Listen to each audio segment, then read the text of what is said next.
Okay guys, हमारे पास 24 अगस्त shift 1 का paper है जिसको हम जल्दी से सॉल्व करेंगे। किस संस्था ने रेत और धूल तूफान कृषि में शमन अनुकूलन नीति और जोखिम प्रबंधक उपायों के लिए एक गाइड शीर्षक से रिपोर्ट जारी की? तो वो था FAO।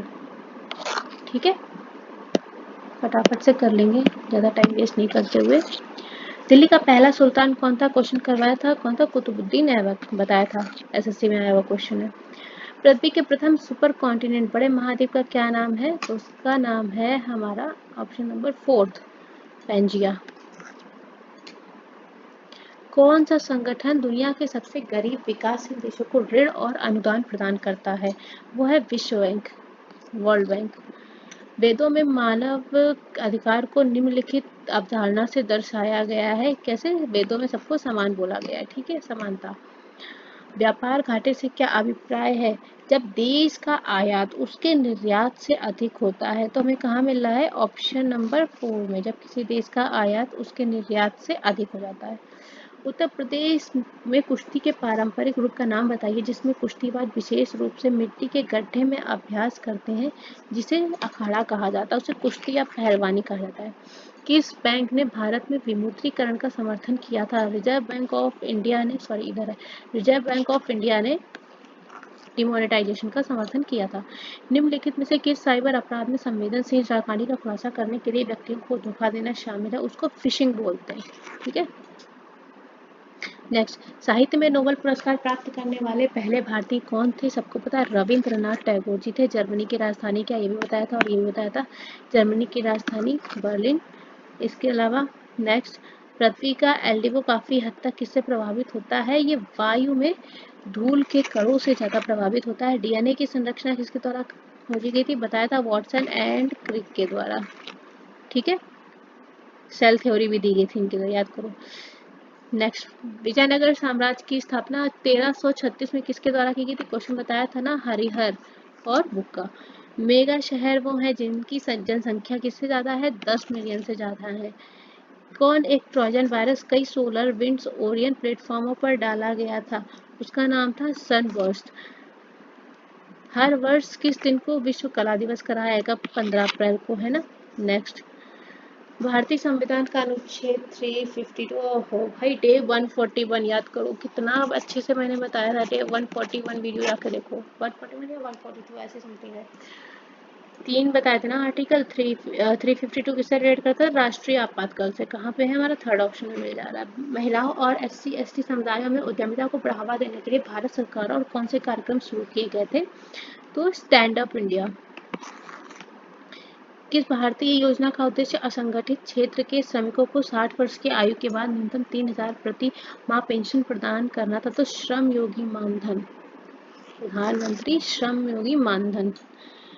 The Chronicles of Narnia series किसके द्वारा लिखी गई थी? बहुत अच्छी मूवी है, आप देख सकते हैं। तो हमारी लिखी गई थी C.S. लुइस के द्वारा। बहुत ही अच्छी सीरीज है, आपको देखनी चाहिए अगर नहीं देखी है तो।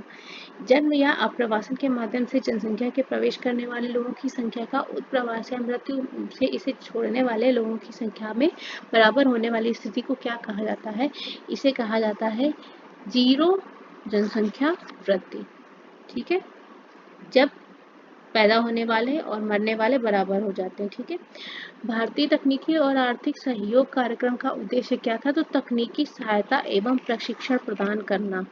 पैन का फुल फॉर्म क्या है? मैंने बताया था, पर्सनल नहीं, permanent account number, sorry, permanent account number 4। ठीक है, भारत में GST मॉडल की संरचना क्या थी? स्ट्रक्चर्स जो उसके बारे में कितने मैंने बताया था? 4 रेट्स, है ना, बताया था, सब याद आया? ठीक है, WTO के वर्तमान महानिदेशक कौन है? वर्तमान में कौन है अपने? कोची इबेला, ओम कोजू इवेला। ठीक है, नेक्स्ट, पृथ्वी की जलवायु प्रणाली के लिए ऊर्जा का प्राथमिक स्रोत हमेशा से पढ़ते आ रहे हैं, सूर्य है सोलर सूर्य से। भारत में वित्तीय आपातकाल घोषित करने का अधिकार किसके पास है? राष्ट्रपति घोषित करते हैं वित्तीय आपातकाल। फेसबुक ग्राहक सबसे महत्वपूर्ण सोशल मीडिया मार्केटिंग टूल में से एक किसके माध्यम से विशेष ऑफर ऑन डिमांड प्रमोशन के बारे में पता लगा सकते हैं? तो वो है हमारे पास अगोरा पल्स। निम्नलिखित में से कौन सा बांग्लादेश की राजधानी है? ढाका बताया था। किस माउंटेन को ब्लू माउंटेन कहा जाता है? तो किसको बोलते हैं? नीलगिरी। देखो ये क्वेश्चन रिपीट हुआ है फिर से। प्रसिद्ध उपन्यास द गॉडफादर किसके द्वारा लिखा गया था? मारियो पुजो के द्वारा लिखा गया था ये। नाइट्रोजन की खोज किसने की थी? क्वेश्चन मैंने करवाया था एसएससी में। ठीक है, किसके द्वारा की गई थी? Daniel Rutherford. Option number D में मिल जा रहा है। कौन सा जीएसटी का सामान्य पोर्टल है? तो www.gst.government.in ये मिला। Human rights and human wrongs पुस्तक के लेखक कौन है? तो बी आर कृष्ण अय्यर इस बुक के राइटर हैं। कौन सा अंतर्राष्ट्रीय समझौता ओजोन परत के क्षरण के लिए जिम्मेदार अनेक पदार्थों के उत्पादन को चरणबद्ध तरीके से समाप्त करके ओजोन परत का संरक्षण करने पर केंद्रित है? तो कौन सा है? ये अपना मॉन्ट्रियल प्रोटोकॉल था जो इस पर सेंट्रलाइज्ड था। हर वर्ष किस दिन को अंतर्राष्ट्रीय निशस्त्रीकरण और अप्रसार जागरूकता दिवस के रूप में मनाते हैं? कब मनाते हैं? बताया था 5 मार्च को। हाल ही में किस हवाई अड्डे को यूनेस्को के 2023 ब्रिक्स वर्सल्स में मान्यता मिली है? तो वो था हमारा कैंपेगोडा अंतर्राष्ट्रीय हवाई अड्डा। हवाई अड्डा और किस स्टेट में स्थित है? मैंने आपको ये वीडियो करवा दी है स्टैटिक अवेयरनेस में। So guys thank you so much. यहाँ पे हमारा सेशन कंप्लीट होता है। आपकी तैयारी अच्छी चल रही हो। कल हमारा लास्ट डे है यूपी पुलिस कांस्टेबल के एग्जाम का। आई होप सब लोग अच्छा अच्छा करके आए और आपका सिलेक्शन हो जाए।